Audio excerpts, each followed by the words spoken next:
KVP news में आपका स्वागत है। प्रस्तुत है केवीपी न्यूज से आज के समाचार। महाराष्ट्र निकाय चुनाव में एनडीए महायुति गठबंधन को साधारण बहुमत के साथ 207 सीटों पर जीत मिली है, जिसमें भाजपा सबसे बड़ी पार्टी बनकर सामने आई है और उसने 117 नगराध्यक्ष पद जीते।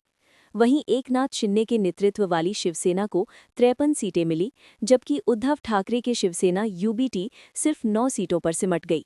विपक्षी महाविकास आघाड़ी एमडीए को कुल मिलाकर कम सीटें मिली, जिसमें कांग्रेस ने कुछ सीटें जीती, लेकिन महायुति की स्पष्ट बढ़त बनी रही। इस चुनाव में कई स्थानों पर मुकाबले कड़े रहे और कुछ भाजपा उम्मीदवार मामूली मत अंतर से हारे भी, जिसमें एक उम्मीदवार सिर्फ 1 वोट के अंतर से पराजित हुआ। ये नतीजे राज्य की राजनीतिक तस्वीर पर महायुति गठबंधन की मजबूत पकड़ को दर्शाते हैं और आगामी नगर निगम चुनावों से पहले एक महत्वपूर्ण संकेत हैं। अरुणाचल प्रदेश के निकाय चुनावों में भारतीय जनता पार्टी बीजेपी ने शानदार जीत दर्ज की है, जहां पार्टी ने कुल सीटों में से 170 सीटें जीती और स्थानीय स्तर पर अपना दबदबा कायम किया है। राज्य में क्षेत्रीय दल people's party of Arunachal PPA को 28 सीटों पर सफलता मिली, जबकि अन्य छोटे दलों और निर्दलीय उम्मीदवारों ने बाकी सीटें ली। इसके अलावा राजधानी ईटानगर नगर निगम के 20 में से 14 वार्डों पर भाजपा के उम्मीदवारों ने जीत हासिल की, जिससे शहरी क्षेत्रों में भी पार्टी की मजबूत पकड़ दिखाई दी। इस चुनाव में कांग्रेस जैसे प्रमुख विपक्षी दल का प्रदर्शन कमजोर रहा और उसने कोई महत्वपूर्ण सफलता नहीं प्राप्त की। इस तरह के परिणामों ने भाजपा की अरुणाचल प्रदेश में स्थानीय राजनीति में बढ़ती लोकप्रियता और संगठनात्मक मजबूती को दर्शाया है। राष्ट्रपति द्रौपदी मुर्मू ने विकसित भारत जी राम जी बिल को मंजूरी दे दी है, जिससे 20 साल पुराना मनरेगा महात्मा गांधी राष्ट्रीय ग्रामीण रोजगार गारंटी अधिनियम अब एक नए नाम और ढांचे के तहत लागू होगा। इस फैसले पर विपक्ष के तेवर तेज हैं। विशेषकर कांग्रेस नेता पी चिदंबरम ने कहा कि मनरेगा से महात्मा गांधी का नाम हटाना उनकी दूसरी हत्या जैसा है, क्योंकि इससे गांधी की स्मृति और उस मूल योजना का स्वरूप कमजोर हुआ है और ग्रामीण रोजगार की कानूनी गारंटी समाप्त हो गई है। चिदंबरम ने आरोप लगाया कि नया कानून गांवों में रोजगार की गारंटी देने वाली मूल योजना को बदलकर एक विवेकाधीन कार्यक्रम में बदल देता है और इसे हटाने का लक्ष्य महात्मा गांधी की विरासत को मिटाना है। उन्होंने ये भी कहा कि उनके अनुसार ये बदलाव बिना पर्याप्त चर्चा के लाया गया और कांग्रेस इससे संघर्ष जारी रखेगी। गुजरात के मोरबी जिले के एक छात्र साहिल मोहम्मद हुसैन ने यूक्रेन में कैद से एक वीडियो संदेश भेजकर अपनी गंभीर आपबीती साझा की है, जिसमें उन्होंने बताया कि वो पढ़ाई के लिए रूस गए थे, लेकिन वहां झूठे ड्रग्स केस में फंसाकर उन्हें रूसी सेना में जबरन भर्ती कर युद्ध में भेज दिया गया। साहिल का कहना है कि रूसी पुलिस और अधिकारियों ने उन पर नशीले पदार्थों का आरोप लगाया और कहा कि मामला हटाने के लिए उन्हें सेना में शामिल होना होगा। मजबूरन उन्होंने ये प्रस्ताव स्वीकार किया और 15 दिनों के प्रशिक्षण के बाद उन्हें सीधा युद्ध के मोर्चे पर भेज दिया गया। फ्रंटलाइन पहुंचते ही उन्होंने यूक्रेनी सेना के सामने आत्मसमर्पण कर दिया, जिसके बाद यूक्रेनी अधिकारियों ने उसका वीडियो रिकॉर्ड कर उसकी मां को भेजा और भारत सरकार से उनकी सुरक्षित वापसी हेतु पहल करने की अपील की। साहिल ने अन्य भारतीयों को भी चेतावनी देते हुए कहा है कि वे रूस में किसी भी सेना भर्ती के प्रस्ताव को स्वीकार न करें और प्रधानमंत्री नरेंद्र मोदी तथा भारत सरकार से रूस के साथ वार्ता कर उनकी सुरक्षित घर वापसी सुनिश्चित करने का अनुरोध किया है। इसके बाद उनकी मां ने दिल्ली की अदालत में याचिका दायर की है और सरकार भी इस मामले में सक्रिय रूप से प्रयास कर रही है। बांग्लादेश में शेख हसीना विरोधी एक और नेता पर घर में घुसकर गोली मारने का गंभीर हमला हुआ, जिसमें नेशनल सिटीजन्स पार्टी के नेता मोहम्मद मुतालिब शिकदार को निशाना बनाया गया। हमले के दौरान बंदूकधारी उनके घर में प्रवेश कर गोली चला देते हैं और गोली उनके कान से अंदर चली और दूसरी तरफ से बाहर निकल गई, जिससे ये सीधे दिमाग तक नहीं पहुंची और अंदरूनी गंभीर चोटें टल गईं। उन्हें तुरंत खुलना मेडिकल कॉलेज अस्पताल में भर्ती कराया गया, जहां उनका इलाज चल रहा है और चिकित्सकों के अनुसार हालत अब खतरे से बाहर है।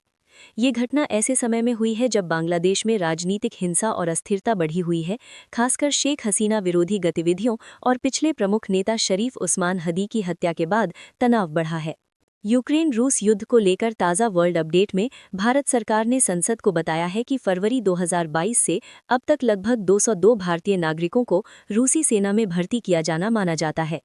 इनमें से अब तक 119 भारतीयों को भारत वापस लाया जा चुका है, लेकिन करीब 50 भारतीय अभी भी रूसी सेना में फंसे हुए हैं और उनकी सुरक्षित रिहाई के प्रयास जारी हैं।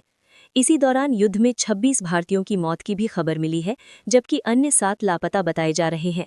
सरकार ने ये जानकारी विदेश राज्य मंत्री कीर्तिवर्धन सिंह ने राज्यसभा में दी और रूसी पक्ष के साथ निरंतर बातचीत जारी रहने का आश्वासन दिया है, ताकि बाकी नागरिकों को भी जल्द सुरक्षित लौटाया जा सके। फिल्म धुरंधर 2025 का बॉक्स ऑफिस धमाका बनी हुई है और वर्ल्ड वाइड कलेक्शन करीब 805 करोड़ रुपए से ऊपर पहुंच गया है, जिससे ये 2025 की दूसरी सबसे हाईएस्ट ग्रॉसिंग भारतीय फिल्म बन गई है। इस शानदार प्रदर्शन में धुरंधर ने विकी कौशल की सुपरहिट फिल्म छावा को पीछे छोड़ दिया है और इसका रिकॉर्ड लगातार बढ़ रहा है, जबकि शीर्ष पर अभी भी कन्नड़ फिल्म कांतारा चैप्टर 1 है, जिसका ग्लोबल कलेक्शन धुरंधर से थोड़ा आगे है। माना जा रहा है कि आगामी दिनों में धुरंधर कांतारा का रिकॉर्ड भी तोड़ सकती है। ये फिल्म रणवीर सिंह, अक्षय खन्ना, संजय दत्त, आर माधवन जैसे स्टारकास्ट के साथ आदित्य धर के निर्देशन में बनी एक्शन थ्रिलर है, जिसने दर्शकों और समीक्षकों से जबरदस्त प्रतिक्रिया पाई है। पंजाबी संगीतिक जगत के उस्ताद पूरण शाहकोटी का 72 वर्ष की उम्र में निधन हो गया है, जिससे संगीत प्रेमियों और कलाकारों के बीच गहन शोक की लहर फैल गई है। वो खुद एक प्रतिष्ठित स्वर विशेषज्ञ और गुरु थे, जिन्होंने हंसराज हंस, जस्सी और अपने पुत्र मास्टर सलीम जैसे कई प्रमुख पंजाबी गायकों को संगीत का प्रशिक्षण दिया और उनके करियर को आकार दिया। उनका जाना न सिर्फ उनके परिवार के लिए बल्कि पंजाबी लोक और सूफी संगीत की एक पूरी पीढ़ी के लिए व्यक्तिगत और सांगीतिक नुकसान माना जा रहा है।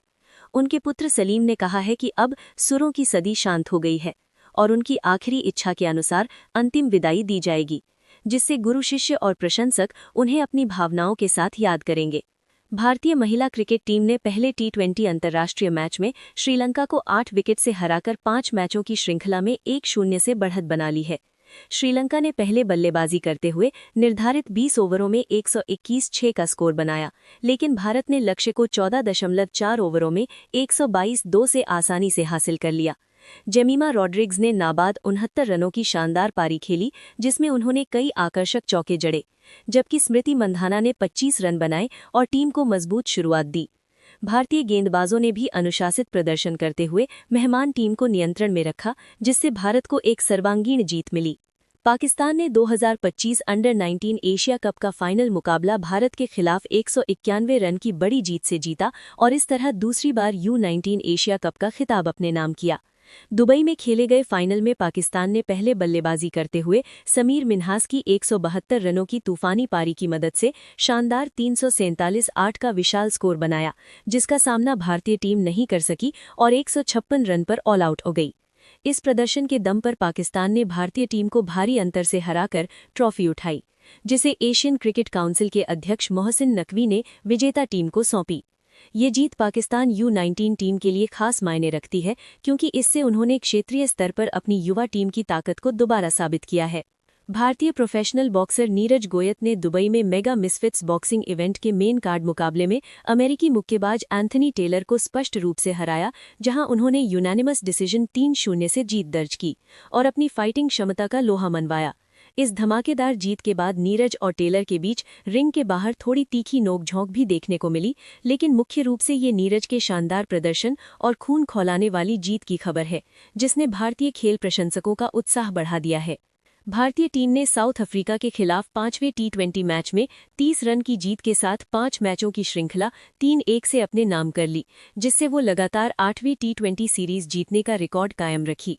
अहमदाबाद में खेले गए इस निर्णायक मुकाबले में भारत ने पहले बल्लेबाजी करते हुए 231 का बड़ा स्कोर बनाया, जिसमें तिलक वर्मा 73 और हार्दिक पांड्या 63 ने शानदार अर्धशतक लगाए और टीम को मजबूती दी। जवाब में साउथ अफ्रीका की टीम 201 ही बना पाई, जिसका कारण भारतीय गेंदबाजों का अनुशासित प्रदर्शन रहा। खासकर वरुण चक्रवर्ती ने 4 विकेट लिए और दक्षिण अफ्रीकी रन चेस को रोका। इस जीत के साथ भारत ने 2025 का अंत एक प्रभावशाली श्रृंखला जीत के साथ किया। भारत के प्रमुख राज्यों में 22 दिसंबर 2025 को उत्तर और मध्य भारत में कड़ाके की ठंड, घना कोहरा और शीतल लहर का प्रकोप जारी है, जबकि दक्षिणी राज्यों में अपेक्षाकृत गर्मी बनी हुई है। पंजाब, हरियाणा, उत्तर प्रदेश, बिहार जैसे राज्यों में सुबह रात घना कोहरा छाया रहेगा, जिससे दृश्यता 200-400 मीटर तक कम हो सकती है और यातायात प्रभावित होगा। पंजाब, हरियाणा में न्यूनतम तापमान 5-10 डिग्री सेल्सियस के बीच दर्ज हो रहा है। कोल्ड डे की स्थिति बनी हुई है। उत्तर प्रदेश के पूर्वी हिस्सों में सिवियर कोल्ड डे और घने कोहरे का रेड ऑरेंज अलर्ट जारी है। दिल्ली एनसीआर में 9 डिग्री सेल्सियस के आसपास पारा। जम्मू कश्मीर, हिमाचल और उत्तराखंड के पहाड़ी इलाकों में बर्फबारी और बारिश की संभावना बनी हुई है। मध्य प्रदेश, छत्तीसगढ़, झारखंड और बिहार में कोल्ड डे की स्थिति बनी हुई है। सुबह धुंध और न्यूनतम तापमान में गिरावट जारी है। ओडिशा, पश्चिम बंगाल में घना कोहरा 22-27 दिसंबर तक बना रहेगा। राजस्थान में ठंडी हवाएं, लेकिन तापमान में हल्की बढ़ोतरी संभव है। महाराष्ट्र, मुंबई 28.8 डिग्री सेल्सियस धुंध। Gujarat, Ahmedabad 28 degree Celsius. कर्नाटक, तेलंगाना में ठंडा लेकिन शुष्क मौसम बना हुआ है। बैंगलोर 23.2 डिग्री सेल्सियस आंशिक बादल। चेन्नई 26.8 डिग्री सेल्सियस धुंध। हैदराबाद 25.4 डिग्री सेल्सियस साफ आसमान, आरामदायक दिन रहेंगे। कोलकाता में धुंध के साथ 20-22 डिग्री सेल्सियस तापमान दर्ज हो रहा है। इसी के साथ केवीपी न्यूज से आज के समाचार समाप्त हुए। नमस्कार।